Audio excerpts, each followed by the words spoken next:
Some graphics contain properties that need to be updated while the graphic is already on air. Without additional logic, an operator may need to take the graphic out, change its values, and then take it back in.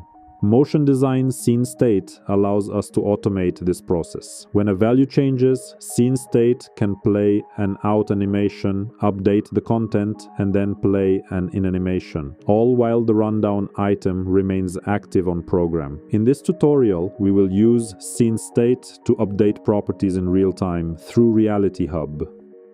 I will start with Reality 5 on-air example templates. You can create the same project from Reality Editor. Before we begin, open the plugins window in Reality Editor. Search for Scene State and confirm that both Motion Design Scene State and Motion Design Scene State integration are enabled.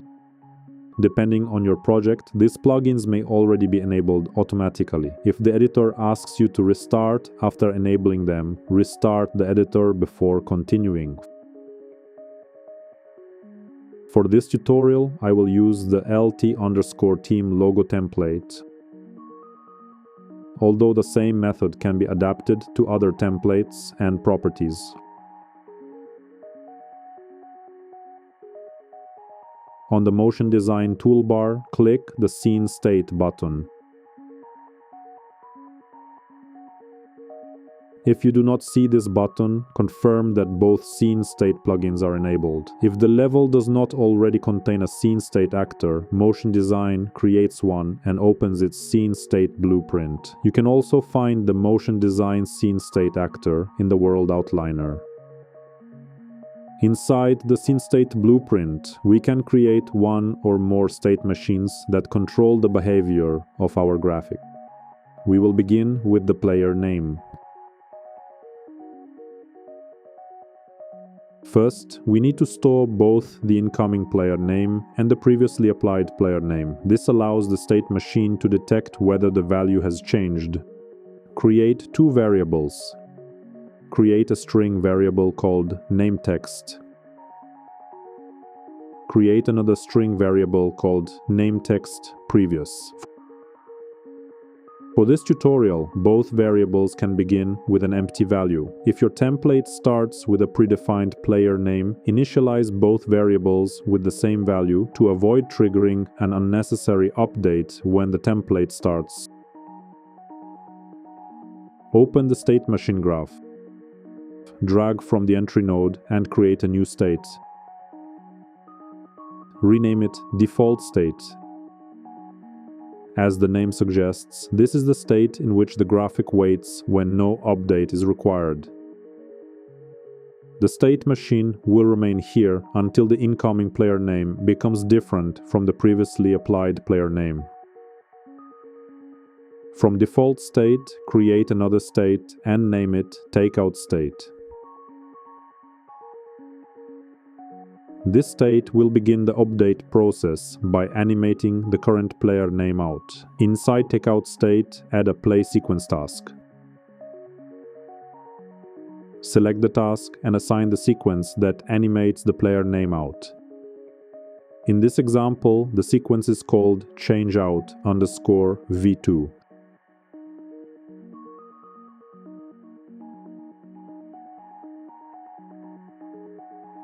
Set its wait type to wait until stop, which is by default. This keeps the task active until the sequence has finished playing. We now have two states, but we still need to define when the state machine should move from default state to takeout state. Double-click the transition between the two states. A transition graph returns a Boolean value. When the result is true, the transition is allowed to occur. For this transition, we need to check whether nameText is different from nameTextPrevious.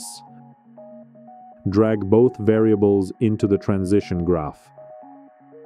From nameText, create a not equal comparison and connect nameTextPrevious to the second input. Connect the result to the transition output. When both variables contain the same value, the result is false and the state machine remains in default state. When the operator enters a different player name, the result becomes true and the state machine transitions to TakeOutState.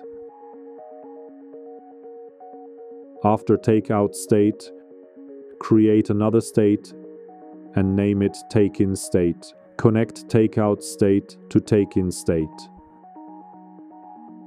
The condition for this transition can remain true, because we always want to enter TakeInState after the out animation finishes. Before configuring TakeInState, we need to prepare the remote control properties and controllers. Return to the level editor and select the Motion Design Scene State actor in the World Outliner. At the moment, name text may not be visible in the actor's details panel. Return to the Scene State blueprint and make name text instance editable by clicking the eye icon beside the variable. Then compile the blueprint. Select the Scene State actor again.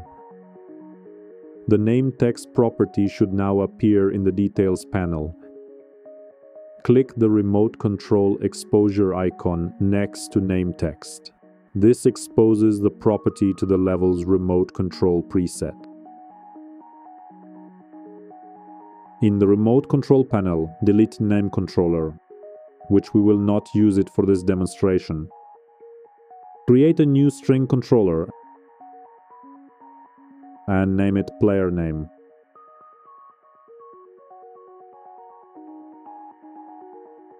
Bind this controller to the exposed name text property of the Scene State actor.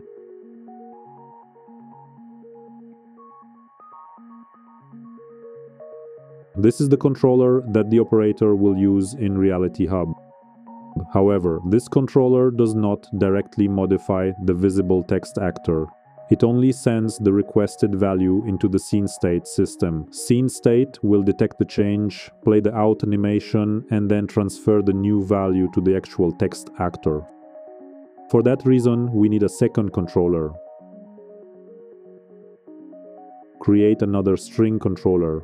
Find the actual player name text actor in the Motion Design Outliner and expose its text property to the remote control preset if it is not already exposed. Bind the new controller to that text property.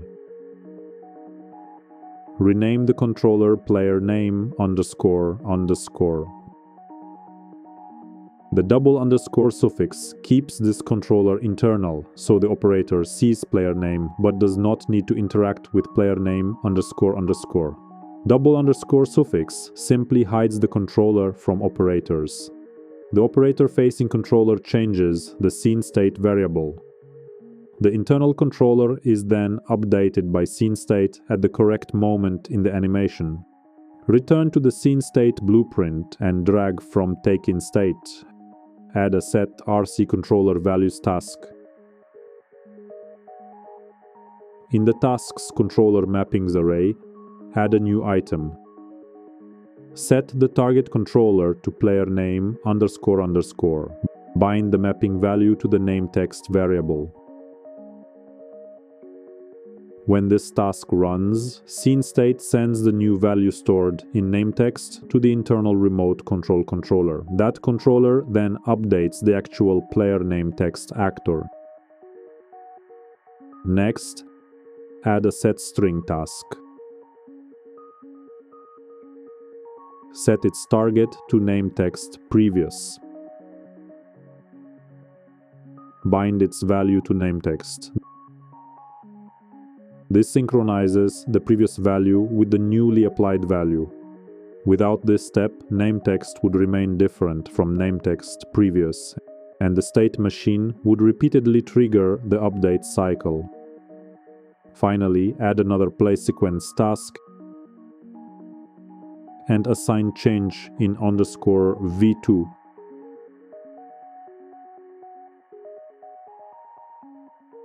Set its wait type to wait until stop. Make sure the controller update happens before the in-sequence starts.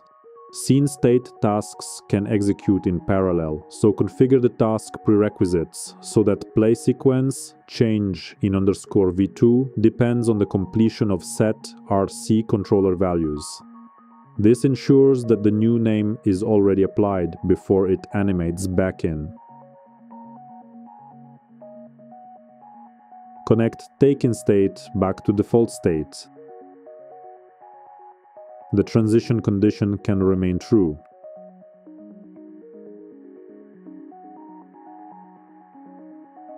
Compile and save the scene state blueprint and then save the level. The player name logic is now complete. The complete flow is default state detects a changed value. TakeOutState animates the old name out. TakeInState updates the internal controller, stores the new value as the previous value, and animates the new name in.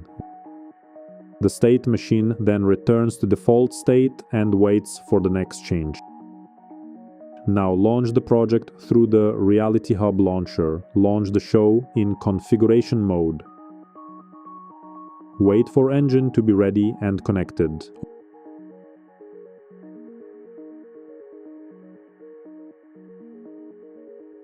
Open the node-graph/actions module and add a UE5 processing node to the node graph. Select the UE5 node, find Lino Channels in Properties tab. Navigate to UE5 Properties, Lino Channels. Click the plus icon to create dynamic channel. This creates a new Lino channel and exposes it as an output pin on the UE5 node. To preview the graphic, right-click the new channel output pin. Open the monitor menu and select Channel A. The advanced preview monitor now displays the video coming from that output pin. Open Form Builder and locate the controls belonging to the LT_team logo template. The operator-facing player name controller should be available. Enable the RT button on this component.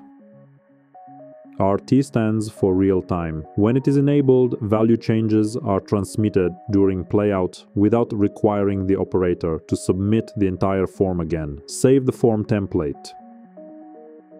Open the Lino Playout module. Locate LT_team logo and add it to your rundown. Select the correct channel and then click Program In to take the graphic to air. Current Lino terminology uses Program In and Program Out for controlling the live output. Now change the player name value. The rundown item remains on program, but the scene state logic automatically performs the internal update. First, change out _v2 plays, then the actual text property receives the new value. Finally, change in _v2 plays and brings the updated player name back in. The operator does not need to manually take the entire graphic out and back in. Now that the first state machine is complete, we can reuse the same logic for another property. Return to Reality Editor and open the LT_team logo template again. Open its scene state blueprint and create a second state machine.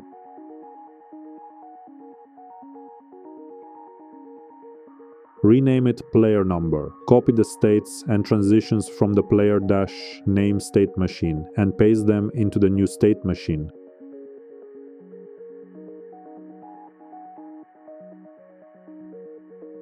From this point, we only need to replace the variables, controllers, and animation sequences.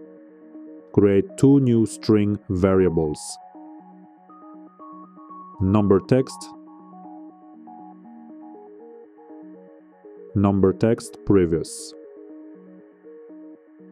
Although a player number may look numeric, using string is safer because the value controls a text property and may need to preserve formatting, such as 01 or 07.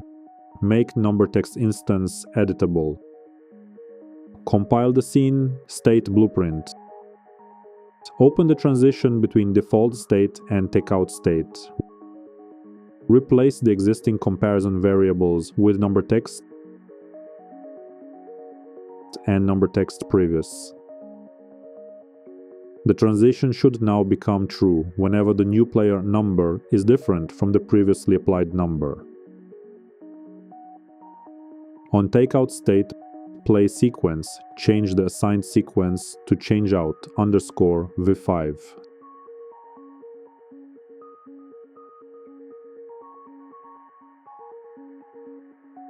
Select the motion design scene state actor and expose its number text property to the remote control preset. Delete the old player number controller. Create a string controller named player number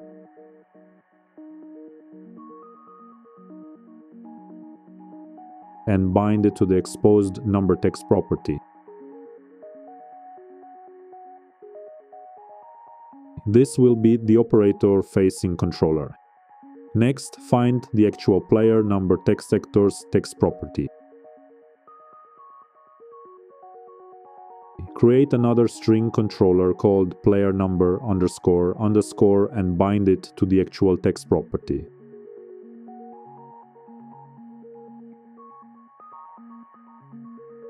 This second controller will be controlled internally by scene state. Return to the player number state machine and hover TakeInState. Select the Set RC Controller Values task. Change its target controller to player number __. Bind its value to the number text variable. Next, select the Set String task. Set its target to number text previous. Bind its value to number text. Finally, change the in sequence to change in _v5. Keep its wait type set to wait until stop. Make sure the controller value task completes before change in _v5 starts, and make sure the transition back to default state waits for all tasks to finish. Compile and save the scene state blueprint and then save the project. Launch the updated project again through Reality Hub.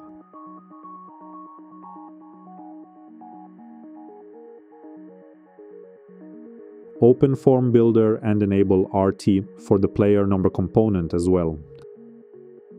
Save the form template. Return to Lino Playout. Add or select the LT_team logo rundown item and take it to Program. Now change the player name. The player name animates out, updates, and animates back. Then change the player number. The player number performs the same update cycle using different sequences. Both properties can now be updated independently while the graphic remains on air, and each property uses its own animation. This pattern can be repeated for other compatible properties exposed through remote control. With Motion Design Scene State and Reality Hub, operators can update on-air content in real time while the graphic automatically handles the correct transition behavior.